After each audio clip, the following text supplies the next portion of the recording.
Hey, what's going on? Welcome back to Big Red Dungeon. My name is David Haddad, and today I would like to talk about one-shots. And I would specifically like to talk about making your players learn a whole new system so that you can run a one-shot.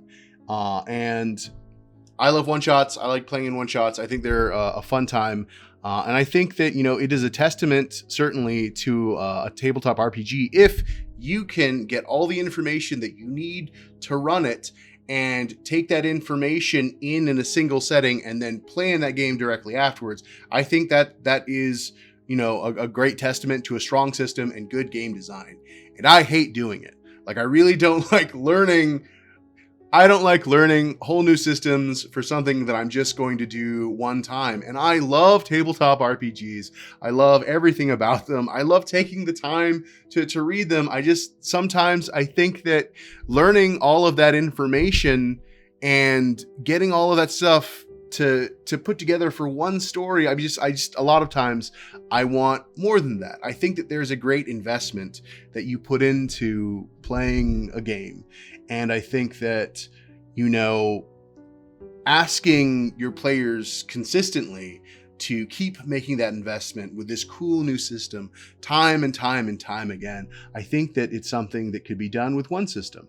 And then you take those stories that you had and then you build those things within those systems. I think that your players will appreciate. I certainly appreciate it when we stick to something that I learned and I don't have to spend the night beforehand in like this weird stressful panic trying to figure out what I need to put together in order to make a character that is going to be effective in this world, or really just interact with stuff in the world and not just kind of like push my head against a wall or like fall over or not be able to pick up stuff or drown. That's happened before. I forgot to take swim in a game and I just drowned. Sucks. But I mean, that's one of the things. Certainly, 100%.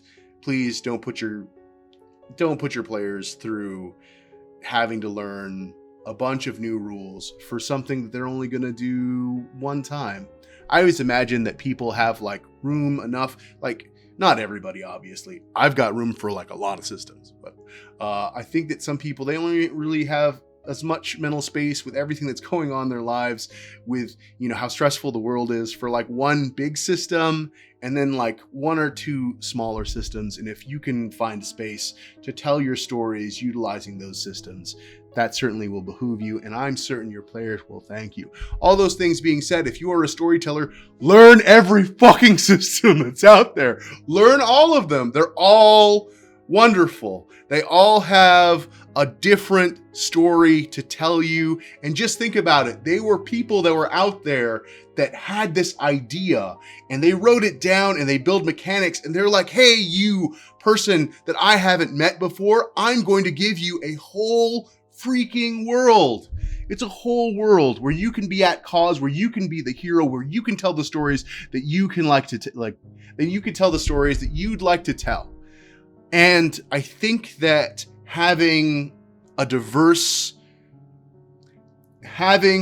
very, very diverse selection, a diverse catalog of games that you're familiar with mechanically and thematically, it only helps you as a DM. So even if you really only run Dungeons and Dragons, even if that's it, you'll still be able to take, your experience with some of these great other games and move those over to Dungeons & Dragons 5th edition or whatever game you're running. Because if you are running Dungeons & Dragons 5th edition, you can still like appreciate the kind of very, very like gritty, intense combat that Mithras has, or the darkness rules that Shadowdark uses. I mean, if you're playing 5th edition, you could probably just port that over to Shadowdark or vice versa.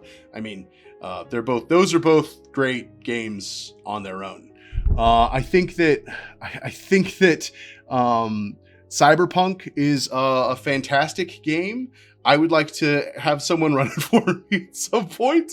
I've enjoyed it. I've enjoyed all the editions of Cyberpunk and those sort of like those grim like stories in a dark dystopian future. I think that those are incredible stories, and I can take a lot of those elements and port them into Eberron or something like that. I mean, Eberron's more pulp, if that's what you want to do, you can mix and match.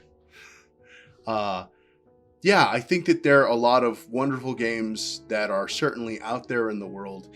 And if you are running a game, my best advice to you, and you're looking for a new game, uh, find a new set of rules in a new world and fall in love with it. And then write a story that's going to be a love letter to that world. And you know what? Maybe you don't get a chance to play it. Like, that's the road we're on as storytellers, right? Maybe you don't get to be the hero of that story.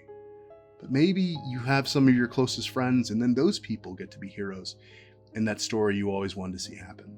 And that's a pretty magical thing. That's pretty great.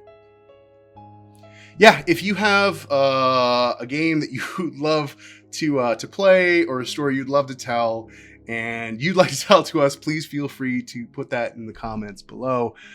And if you like this kind of content, please hit the like, subscribe button. Really helps us out. Everyone here at Big Bad Dungeon, we believe that great games deserve great stories. And I hope you have the very, very best rest of your day and lots of wonderful stories to come. Okay, I'm just kind of going on now. Yeah.